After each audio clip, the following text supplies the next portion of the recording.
Continuamos con la lectura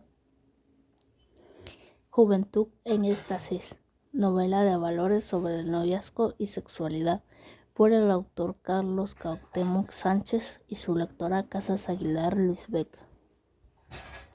Continuamos con el capítulo 7, el papel de los padres. Salí del consultorio como una araña de escape a rastras de su madriguera recién fumigada. Eran ya las 3 de la tarde. Damara había cerrado el cancel exterior en espera de que terminara la última consulta para ir a comer. Llenó mi recibo sin decir una palabra. Luego me dio las gracias y se despidió con una sonrisa de cortesía. A través del diner lentamente y me encontré a pie de la calle viendo pasar a 8 mujeres, coches y mujeres, hombres y móvil, como un vagabundo que no sabe sin siquiera saber el rumbo que ha de tomar. A los pocos minutos salió Damara. Pasó junto a mí y me echó caminar por la acera resueltamente. Sin darme tiempo de pensarlo, la seguí. Necesitaba sobremanera hablarle, pero mi especial estado de ánimo me impedía desenvolverme como otras veces. Se detuvo en la esquina de mí. Espera el cambio de luz del semáforo de luz. Damara. Proferí. Disculpa tantas molestias, pero ¿me podrías recomendar un sitio cercano para comer? La muchacha se volvió con naturalidad. Claro, en esta zona hay varios restaurantes buenos. Depende que te apetezcas. Por lo que escoges tú, la interrumpí angustiado. ¿Y me permites invitarte? Negó con la cabeza. Lo siento, tal vez otro día. Por favor, imploré con verdadera avidez. Necesito mucho desahogarme con alguien. Hizo un gesto con extrañeza y me observó desconfiada. Lo siento. Y el cambio del semáforo se echó a caminar. Dudé por un segundo, pero no solo en un segundo caminé tras ella. No me tomes a mal. Me gustaría intercambiar ideas con una muchacha joven como tú. Si me atreviera a preguntar a alguna de mis amigas sus opiniones respecto a mis problemas íntimos, seguramente pensarían de que trato de insinuarle algo. Contigo es diferente porque no te conozco. Ignoro si eres casada, viuda o comprometida. Lo único es que se me hace que inspiras una gran confianza y que estás aquí justo ahora. Estoy pasando esta crisis. Llegando a la otra, se acerca, se detuvo, su mirada se suavizó al detectar un viso de honesta tribulación en mi rostro. ¿Te gusta la comida china?, preguntó. Sonríe y me encogí de hombros. Lo que tú quieres está bien. ¿Visitan muchos pacientes solteros al médico?, pregunté en cuanto nos sentamos. Muy rara a la vez.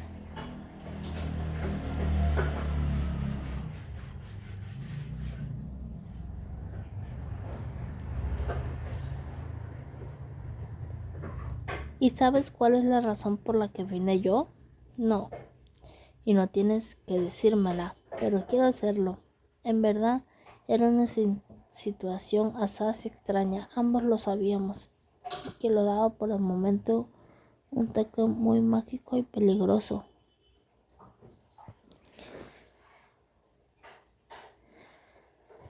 Muy bien, te llamas Efraín, ¿verdad? ¿Por qué viniste a ver a una terapeuta sexual? La muchacha no se andaba con rodeos.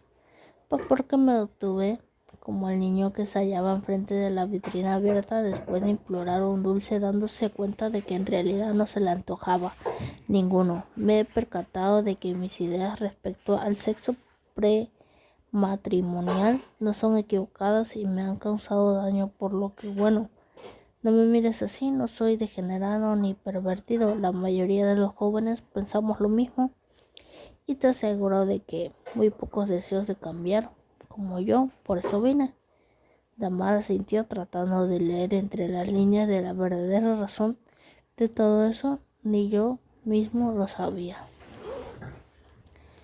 El mesero, la mitad oriental, mitad latino, se me acercó para mostrarnos la carta. Después de ella echar un vistazo al intangible menú, opté por ordenar un platillo convencional. Ella cambió, pidió otro que solo pronunciaba resultó proeza.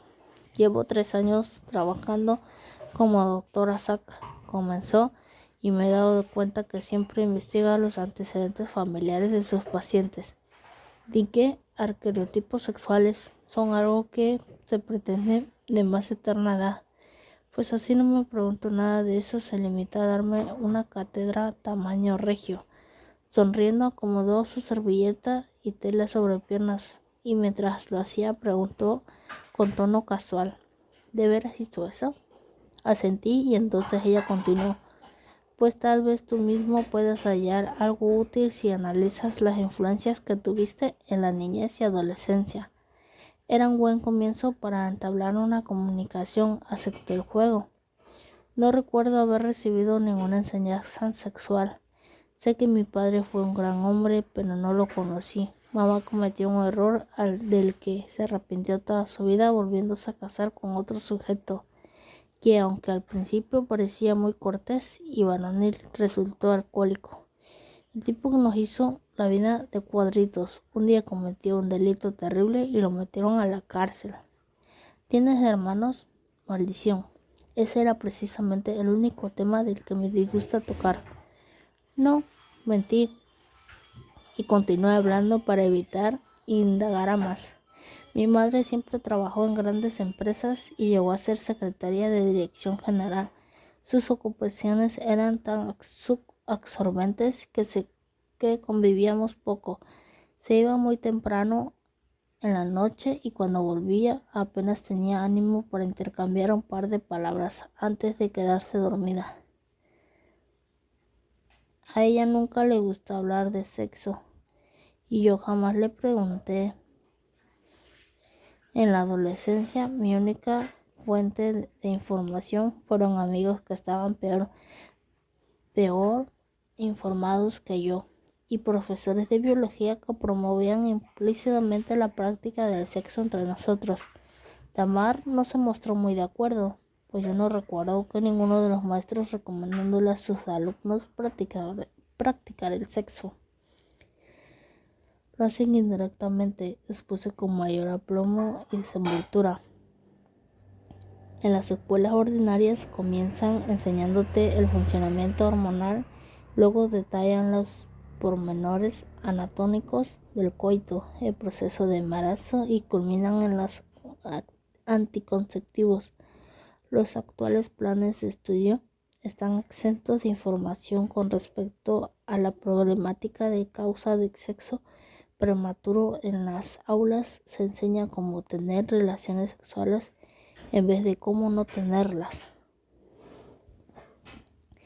Los jóvenes de hoy son curiosos e inquietos. Recuerdo que mis amigos y yo teníamos toda la teoría que solo faltaba ponerla en práctica, y uno por uno fuimos haciéndolo. Damar se había quedado muy quieta escuchándome. Tienes razón, no lo había pensado, pero acabas de decirme y refuerza la idea de que tienes un hogar. Debe suplirse la carencia de información que tienen los muchachos, incluso sobre todo los que van a la escuela, respecto al ejercicio digno y honrado de la sexualidad. Esta conversación me estaba resultando casi tan provechosa como la que tuve con el doctor, a diferencia de que me causa tanta presión. Sin embargo, comencé a sentir cierta tristeza al comprobar paulatinamente que mi madre tenía algo de culpa en lo que pensaba. En mi hogar nunca ocurrió eso, comenté. Es posible que en pocos los consejos mamá me haya orillado, sin querer aún más, a la sexualidad. Ella siempre me dijo desde mi infancia que debía madurar, dejar de ser niño y comportarme como el hombre que ya era. Crecer se volvió una de mis principales metas. De alguna forma, ser un adolescente insignificante en la sociedad. El concepto de adultez está estrechamente relacionado con el sexo. Todas las personas mayores se acuestan con sus parejas. La principal sensación de que recuerdo es de mi primera relación sexual. Era en la que al fin un hombre de los padres que nunca se daban cuenta de la forma en que perjudicaban a sus hijos. Esa urgencia de verlos crecer rápido. Hay etapas muy hermosas en las que los jóvenes dejarán atrás sin haberlas disfrutado plenamente por culpa de los padres. El mesero llegó y colocó los platos. ¿Se les ofrece algo más?, preguntó. De momento no. Yo acostumbro dar gracias antes de comer, dijo Damar. ¿Te molesta? Por supuesto que no. Ignoraba que iba a proceder a hacer alguna ceremonia ritual extraña, pero simplemente inclinó su rostro y cerró los ojos unos segundos. Bueno, me dije, algún defecto tenía que tener. Algo que más sumamente importante. Efrén comenzó inmediatamente después al tomar la fritura de harina y comenzar a juguetear con la mostaza. Se le escuchó decir al doctor Azak varias veces. Las ideas sobre las relaciones de sexo opuesto se forman en la familia y se pretenden la contemplación de las obras paternas por los consejos. Más de nada, seguimos con la lectura. Hablan sobre el cual cuando su hermana huyó, mamá y yo nos mudamos a un poblado rural con la esperanza de volver a ver jamás a su esposo. Desde muy pequeña me quedé totalmente solo, decía Damar. Como ambos pertenecían a nuestros platos casi intactos, el mesero se acercó para preguntar si nos había desagrado algo. Le contestamos negativamente y comenzamos a comer, pero ni ella ni yo teníamos hambre ya. ¿Sabes?, agregué después. Supongo que la revolución sexual busca como prioridad infundir la confianza, lograr que las parejas se entiendan mejor, pero esto debe de ser un poco engañoso porque la mayoría de las mujeres obtienen malos resultados en sus primeras experiencias. Muchos arrastran traumas que solo se solucionan con el paso de los años a base de muchos encuentros íntimos al lado de una pareja comprensiva. Has tocado un punto neurálgico, aprobó Damar. La mayoría de los hombres se desesperaba porque quieren tener a su pareja. Reacciona igual con ellos y se dan cuenta de lo que es imposible. Casi todas las niñas y jóvenes son acotadas a los hombres en el aspecto sexual, desde que la forma más sutil hasta la más violenta.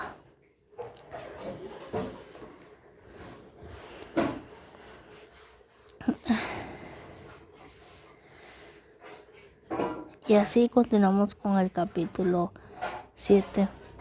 Terminando, cuando se terminan de describir, se quedó contemplando la carta como si supiera que estaba enfrente el partaguas de su vida. Así termina el capítulo 7, del cual nos quedamos. Más tarde continuamos con el capítulo 8 y proseguimos con la lectura por su lectora Casas Aguilar, Lisbeth.